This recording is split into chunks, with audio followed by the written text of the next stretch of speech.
ISI کی اور CIA کی تھی وہ یہ تھی کہ طالبان کو پاکستان ویگرسلی اس کو سرویلنس کر رہے تھے اور القاعدہ کی رسپانسبلٹی جو تھی وہ زیادہ تر وہ CIA کے پاس تھی.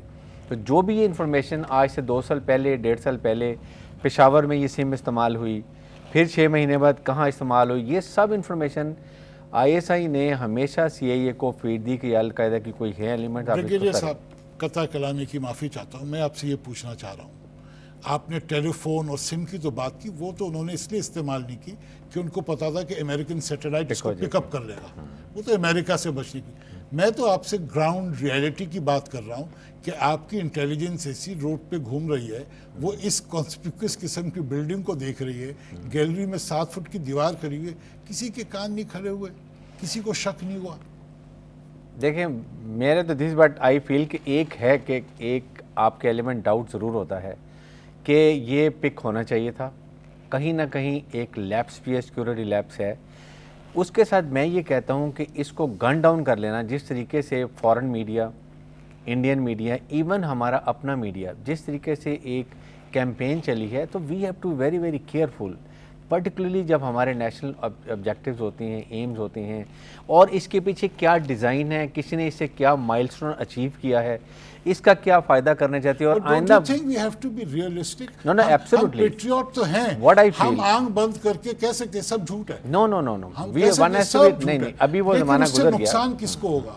وہ زمانہ ہمیں ہی ہو گیا نا, ہمیں ہی نقصان ہوگا. ہم آج جو یہاں پہنچے ہیں کراس روڈز پہ, ڈینائل کی وجہ سے پہنچے. ڈینائل بالکل نہیں کرنا چاہیے. میں تو ساتھ یہ کہتا ہوں کہ جو آپ نے کوئی بھی آپ نے ایک انکوائری کرنی ہے, may be it is by the with in the defence ministry, not leaving up to the army or to the air force or to the navy. Defence minister آپ کے جو ڈیموکریٹکلی الیکٹڈ پرائم منسٹر وہ آپ کے ہیں country کے, جو کہ نان اینٹیٹی ہیں, جنہوں نے کبھی میں نے ان کو سنا ہی نہیں آج تک. جو ہوا سو ہوا, لیکن کم سے کم ہمیں ڈینائل میں نہیں جانا چاہیے.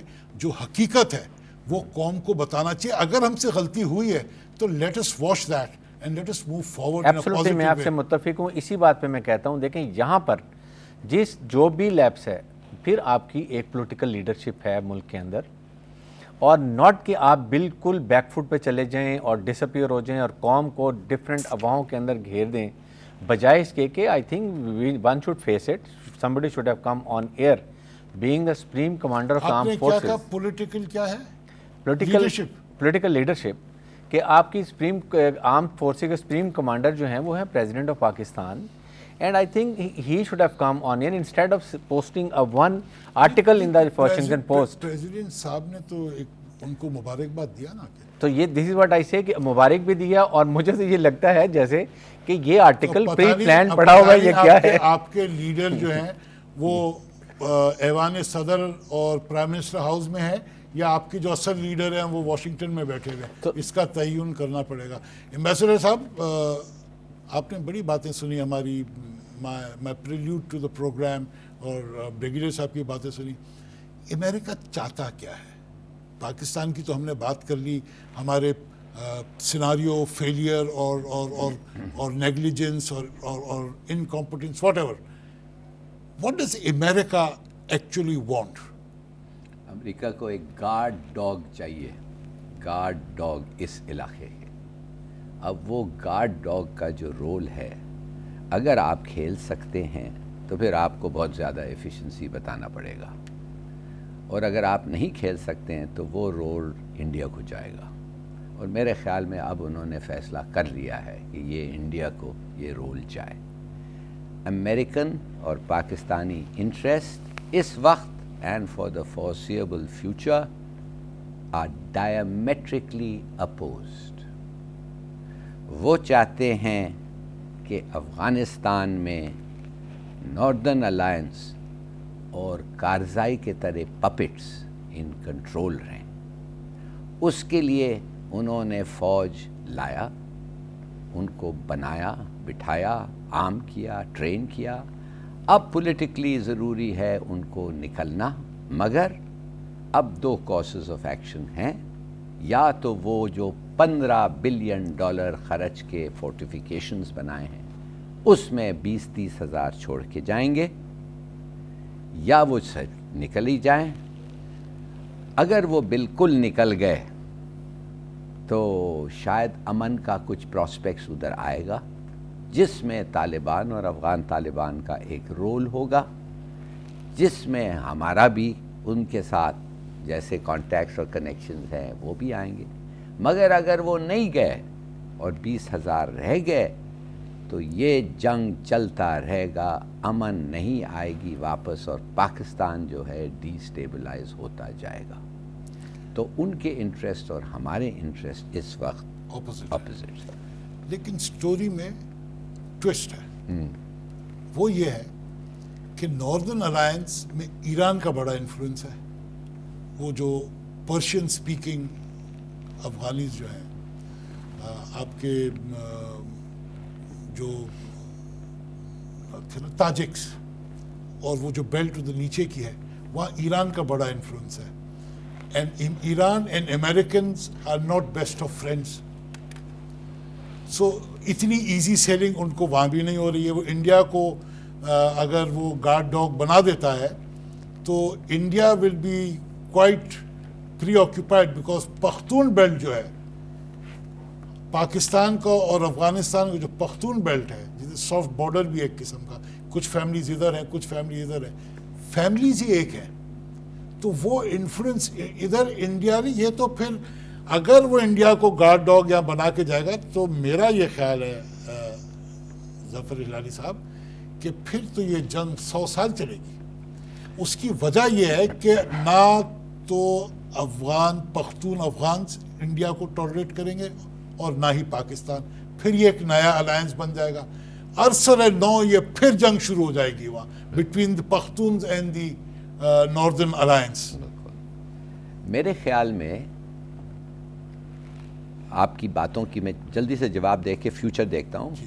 آپ نے کہا ایران اور تاجک کا الائنس ہے، تاجک کا نہیں، اس بیلٹ کا، نہیں تاجک کا ہے۔ احمد شاہ مسعود ایران کا پٹھو تھا، جتنا کارزائی اس سے کم، مگر جتنا کارزائی امریکنوں کا پٹھو ہے، احمد شاہ مسعود امریکنوں ایرانینز پہ بڑا ڈیپینڈ کرتا تھا، فارسی ان کی زبان ہے اور یہ زیادہ تھا۔ واریر پٹھو، چلیے واریر پٹھو، ناٹ اے سٹنگ پٹھو، ناٹ اے سٹنگ پٹھو۔ افسوس یہ ہے کہ طالبان تو اینٹی شیعہ ہیں، تو انہوں نے یہ اینٹی شیعہ پالیسی نے ان کا رول آؤٹ ہی کر دیا ہے کہ ایران کے ساتھ ان کا کوئی سمجھوتا ہو، وچ میرے خیال میں اگر ان کو رسپانسبلٹی اور پاور آئے گی ان کو چینج کرنا پڑے گا۔ اس لیے ایران ایک ہمسایہ ملک ہے اور ایران ان کو بہت مدد کر سکتا ہے، تو کوئی ضرورت نہیں ہے کہ ان کی ہاسٹیلٹی ریلیجس وار کی شکل میں ہر وقت پیش ہو ایک۔ مگر دیکھیے اب آپ تھوڑا سا براڈر اسٹریٹجی میں چھوڑیں، ایک بیمبو آئرن کرٹن چلے گیا نا جی، اب ایک بیمبو کرٹن آنے والا ہے۔ China is the foremost potential adversary of the United States، اور چائنا کے پاس allies ہیں، ہم جو ہیں چائنا کے very important ally اور قریبی دوست ہیں، اور قریبی دوست ہیں، ریجنل کنٹری ہیں۔ ہمیں چائنا اتنا ہی سپورٹ کرے گا جتنا امریکہ ہمیں کرتا تھا ایک زمانے میں کولڈ وار میں۔ اب ہمارے پہ یہ ہے کہ ہم اب اپنی پالیسی کیسے کھیلیں۔ دیکھیے یا تو ہم سوفسٹیکیٹڈ کھیلیں یوگوسلاویا کے طرح کہ امریکن بھی ان کو ساتھ تھے، روس بھی ان کے خلاف نہیں تھا جیسے آپ کو پتہ ہے کولڈ وار میں، یا ہم نارتھ کوریا کے طرح ان کے بیمبو کرٹن کے لگا کے ان کے ساتھ ہی چلے جائیں۔ ہماری جو فارن پالیسی ہے وہ اب بہت امپورٹنٹ رول جائے گا۔ اس کے لیے آپ کے پاس لوگ چاہیے، اس کے لیے پروفیشنل سروس چاہیے، اس کے لیے سلجھے ہوئے لوگ چاہیے۔ تو وہ سب ہم کیا کر سکتے ہیں؟ کیا یہ گورنمنٹ کر سکتی ہے؟ اب آپ سوچئے، افسوس کی بات ہے کہ ہم جب سفیر ہوتے ہیں ہمیں ایک ڈیزیز کے خلاف گارڈ کرنا پڑتا ہے، we have to be very careful. اس ڈیزیز کا نام ہے لوکلائٹس۔ اگر آپ کو لوکلائٹس ہو جائے جس ملک میں آپ تو آپ کیا ہوتا ہے، آپ ان کے سفیر بن جاتے ہیں پاکستان کو، ناٹ پاکستان کے سفیر ان کو۔ آپ سب کانشیسلی ان کے لیے ایکسکیوزز بناتے جاتے ہیں۔ یہ ایک بڑا ڈینجر ہے اس لیے آپ کا ایکسپوجر ہے، مثال کے طور پہ اسٹیٹ ڈپارٹمنٹ، مثال کے طور پہ ان کے ہائی اپس، وہ آ کے بڑے سوفسٹیکیٹڈ لوگ ہیں، جس طریقے سے وہ پریزنٹیشن کرتے ہیں بڑا پلوزبل ہوتا ہے. آپ کو دیکھنا ہے کہ آپ کے انٹرسٹ کیا ہے. مثال کے طور پہ اے کے بروہی صاحب ہائی کمشنر ہوتے تھے ہندوستان میں، روز وہ جا کے نہرو کے ساتھ، خیر روز نہیں، ہفتے میں 1-2 دفعے جا کے نہرو کے ساتھ ناشتہ کرتے تھے. بھئی یہ تو بڑی اچھی بات ہے، یہ تو بہت بڑی بات ہے. اب جب دوسرا سفیر ادھر گیا ان کے بعد، نہرو یہ سوچ رہا تھا کہ یار یہ بروہی کی طرح میرے ساتھ پیش آئے گا، ہاں سر ہاؤ آر یو، ناشتے کے لیے آئی ایم گیونگ ہم بریک فاسٹ. انہوں نے کہا جی میرا تو آپ کے ساتھ ناشتہ واشتہ نہیں ہو سکتا، ہمارے آفیشیل میٹنگز ہوں گے اور میں چاہوں گا آپ کو کنونس کرنے، مگر یہ ہماری پالیسی پہ میننگ کہ یہ کوئی یہ بات نہیں ہے. تو اب اس سے بھی ہمیں بچنا ہے. اور اس وقت انفارچونیٹلی لوکل رائٹس تو بڑی دور کی بات ہے، بٹ ہمیں تو یہ کرنا چاہیے کہ اپنے ملک میں بیٹھ کے ہم نے اپنی فارن پالیسی کو شیپ کرنا ہے.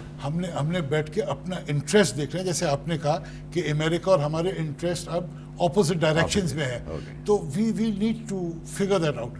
آپ کے پریزیڈنٹ رشیا گئے ہوئے، do you think that's we are looking elsewhere for further cooperation؟ دیکھیے بڑی اچھی بات ہے، اور زرداری صاحب ڈیلر ہیں، فائنینسیئر ہیں. انفارچونیٹلی اکنامکس کے بارے میں ان کو کچھ نہیں پتا، مگر بہت سارے لوگ ان کے لیبرر موومنٹ میں ہیں جن کے لیبر پالیسی کے بعد کچھ نہیں پتا. مگر ڈزنٹ میٹر، وہ جا سکتے ہیں اور کچھ کہہ سکتے ہیں، مگر جو آدمی ان سے بات کرتا ہے اس کے ساتھ ان کو رسپیکٹ کرنا چاہیے. اس آدمی کا ان کو سمجھنا چاہیے کہ یہ آدمی میٹرز ان پاکستان، یہ ایک امپورٹنٹ فگر ہے، پھر اس کے ساتھ بیٹھ کے ڈیل کریں گے. کیا زرداری صاحب is a important figure in Pakistan? اس وقت تو ہیں، مگر کیا آپ سمجھتے ہیں ان کا کیا فگر امپورٹنٹ کیسے ہو جاتا ہے؟ I mean, کیا he's been elected by the people؟ elected چھوڑیں It's a credibility which matters a lot. یہ لفظ مین ہے نا credibility. اور سیکنڈ دیکھیں اس سٹیج کے اوپر 2 اسٹیٹمنٹس کو آپ دیکھیں کتنی امپورٹنٹ ہیں. ایک ایران نے اور ایک چائنا نے، دونوں نے being the regional countries and your neighbors gave you a very positive statement. انہوں نے کہا کہ we pledge with the sovereignty of Pakistan and also the territorial boundaries of Pakistan. Iran and China دونوں نے statement دی ہے. اور ابھی 17 مئی کو prime minister of Pakistan is going to China. تو ہماری شیپ اپ ہو رہی ہے کچھ. آئی فیل کہ اگر یہ پری پلانڈ ہے یا ابھی پلان ہوئی ہے، but this is the best opportunity ہمارے لیے کہ اس اسٹیج کے اوپر پرائم منسٹر جائیں. اور جو ڈو مور امریکنس کہتے ہیں وی شوڈ ڈو آلسو کہ do more but talk less and do something and prove something. That is what we need now. So اس اسٹیج پہ جب کہ آپ کو بڑا کلیئر پتہ ہے کہ آگے فورتھ کمنگ ایونٹس کیسے انفولڈ ہوں گے، اسٹل آئی فیل کہ Americans whatever they do they کی not leave Pakistan being your geographical location and also so force again still war on terrorism. Break کا وقت ہو رہا ہے ناظرین، بریک کا وقت ہو رہا ہے. ہم ایک بریک لیتے ہیں اور دوبارہ اس گفتگو کو شروع کرتے ہیں.